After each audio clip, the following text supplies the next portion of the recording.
Bienvenidos amigos, en este vídeo os voy a explicar cómo instalar una copia de Debian en VirtualBox, es decir, vamos a crear una máquina virtual para que podáis practicar todo lo necesario sin ningún temor. Voy a suponer que ya tenéis instalado el VirtualBox, este programa de aquí que nos va a permitir crear máquinas virtuales en cualquier sistema operativo. Si no lo tenéis instalado, solo tenéis que buscar VirtualBox y ya se os va a abrir la página web en la que directamente nos va a aparecer la versión actual y solo tendremos que elegir sobre qué sistema operativo queremos utilizarlo, Windows o Mac o Linux, ¿de acuerdo? Lo descargáis, lo instaláis y tendréis algo parecido a esto de aquí. Ahora necesitaríamos los ficheros para realizar la instalación del sistema operativo.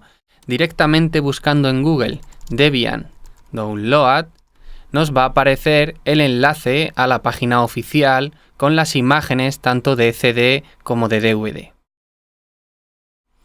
Pulsamos y nos aparece que podemos descargar la versión en pruebas o testing o la versión estable. Ya sabéis que la que se recomienda en cada momento es la estable para sistemas sobre todo en producción.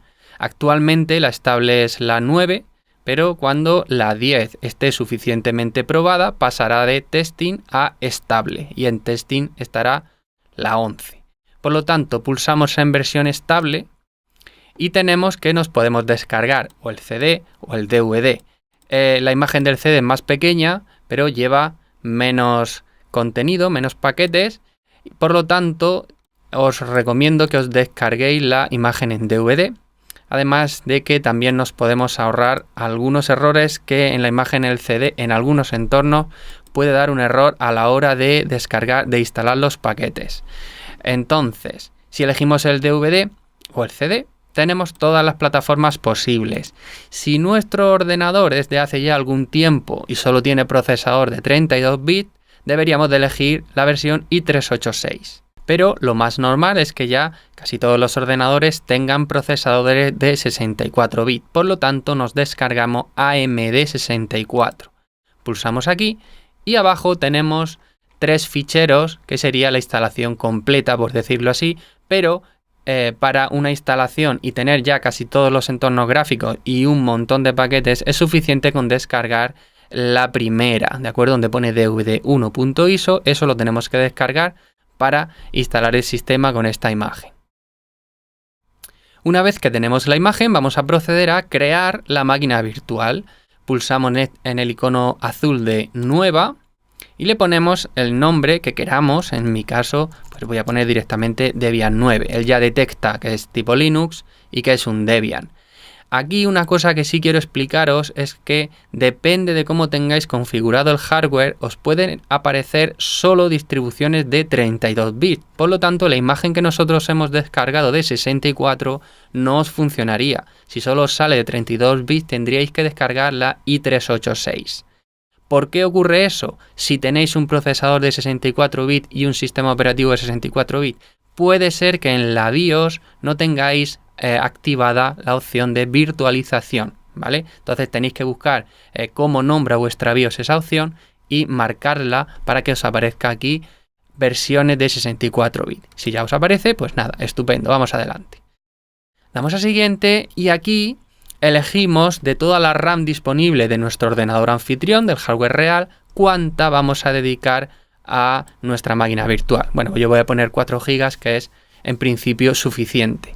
Si ponéis demasiada y lleváis el deslizable hasta la parte naranja, puede ser que el sistema operativo anfitrión se quede sin RAM y vaya lento. Por lo tanto, no es recomendable pasar de la zona verde.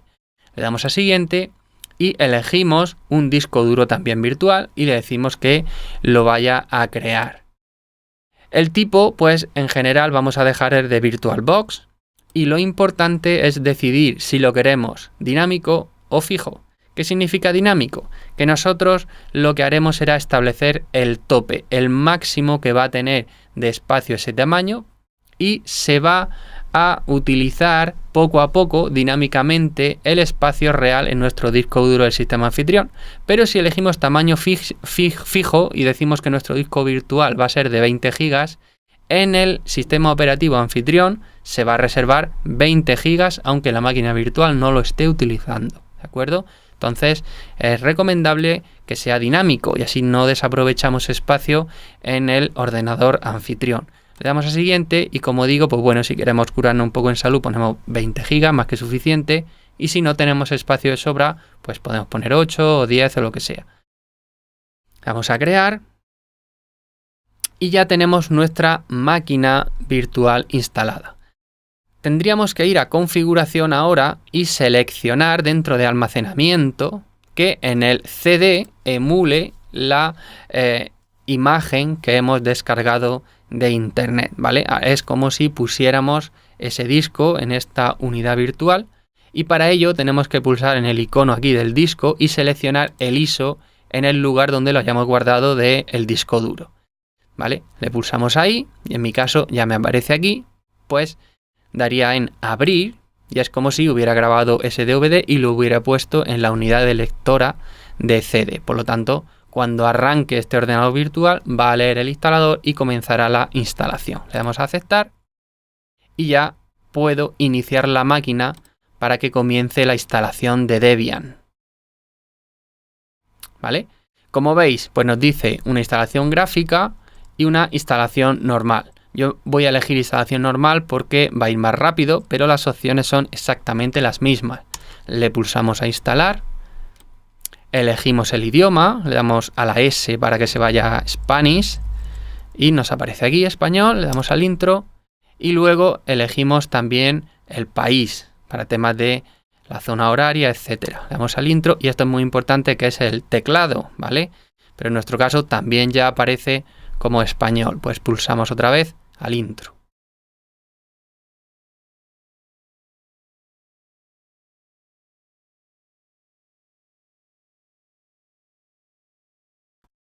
Empieza el instalador ya a pedirnos pues distintas opciones y ahora ponemos el nombre de la máquina, el nombre que va a coger este ordenador. Podéis dejar Debian o yo, por ejemplo, pues le voy a poner Curseame. Va a ser el nombre de esta máquina. Le doy a continuar. Nombre del dominio voy a poner cursea.me, aunque la utilidad es limitada de esto, ¿vale? Podéis poner también la que queráis si no vais a utilizar un dominio para identificar al usuario o para compartir recursos, etc. Vamos a continuar. Ahora, esto sí es muy importante, que nos acordemos luego de la contraseña de root que hemos puesto. Si no, no vamos a poder realizar tareas de administrador, ¿vale? Entonces, aquí poner una contraseña que os acordéis. Al estar trabajando con máquinas virtuales, bueno, pues nos podemos permitir un poco la licencia de ser algo más menos rigurosos en cuanto a las contraseñas, si solo estamos configurando entornos que no sean en producción. Ponéis la contraseña que sea, la volvéis a repetir y ahora lo que hace el instalador es crearnos un usuario sin privilegios de administrador, ¿vale? Esto también es importante. Yo voy a poner alumno, vosotros podéis poner vuestro nombre o lo que queráis. Nombre de usuario para la cuenta. También hemos dejado alumno y la contraseña. Puede ser la misma que de root, aunque no es recomendable en entornos en producción, pero como digo, estamos en un entorno de pruebas y ya a vuestro gusto. Pero la importante es la de root, porque con la de root podéis cambiar la del usuario, pero no al contrario. Si no sabéis la de root, el usuario no tendrá privilegios y no podrá hacer tareas de ese estilo. Bueno, elegimos la zona horaria, en mi caso es la península en España, en el vuestro pues elegid la que corresponda. Aquí, si fuera un ordenador real, habría que tener mucho cuidado con las particiones, ¿vale? Pero al ser una máquina virtual y tener todo el disco solo para Linux, pues vamos a elegir el método más rápido, que es utilizar todo el disco y guiado, ¿vale? Entonces aquí selecciona la imagen virtual que hemos hecho de un disco, de estos 20 gigas que hemos creado anteriormente. Le decimos que sí, que va a ser ese el disco. También podríamos haber hecho pruebas con varios ficheros para hacer un RAI o cosas así, por eso es muy interesante el tema de las máquinas virtuales, para hacer experimentos. En nuestro caso, solo un disco que lo utilice todo para Linux. Todos los ficheros en una partición, ¿vale? También lo vamos a dejar así. Aquí nos dice qué operaciones va a hacer y si os fijáis, también os lo explico para futuras instalaciones, como mínimo siempre instala dos particiones. Una que es donde va a guardar todos los ficheros y otra partición que es el área de intercambio, ¿de acuerdo? Esa partición no va a estar disponible para guardar ficheros, el usuario no la va a ver, solo la ve el sistema, ¿de acuerdo? Para utilizar, digamos, la memoria virtual. Estamos de acuerdo con todos estos cambios y pongo finalizar. Le doy al intro, ¿vale? Y como veis es una operación importante y me vuelve a solicitar permiso. Sí, deseo escribir esos cambios.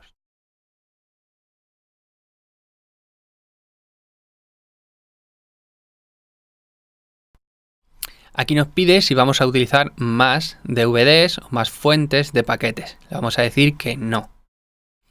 ¿Desea consultar la red? Pues le decimos que no.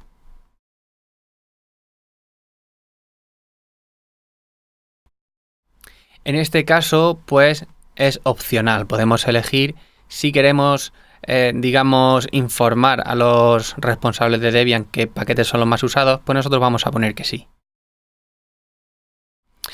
Esta parte es importante porque es lo que vamos a instalar en el sistema. Aquí lo que nos ofrece sobre todo son qué interfaz gráficos vamos a instalar. El asterisco significa que lo vamos a instalar esa parte y si no hay nada significa que no lo vamos a instalar. ¿Cómo se pone o se quita? Con el espacio. ¿Qué entorno vamos a instalar nosotros? Entorno de ventanas. Pues vamos a instalar el XFCE, ¿de acuerdo? Es un entorno muy sencillo de utilizar, muy liviano, que consume pocos recursos y va a ser el elegido en este caso. Servidor de impresión, pues bueno, yo no lo voy a necesitar, lo puedo quitar. Utilidades estándar, sí. Y de estas cosas, web server o SSH server, siempre vamos a estar a punto de instalarlo después. Entonces, para hacer una instalación que sea lo más rápido posible, pues no lo vamos a marcar. Si quisiéramos conectar desde otro equipo simplemente después de la instalación, pues podríamos marcar ya el SSH y acceder de forma remota. En este caso dejamos tres elementos: entorno de escritorio, XFCE y las utilidades estándar del sistema. Vamos a continuar.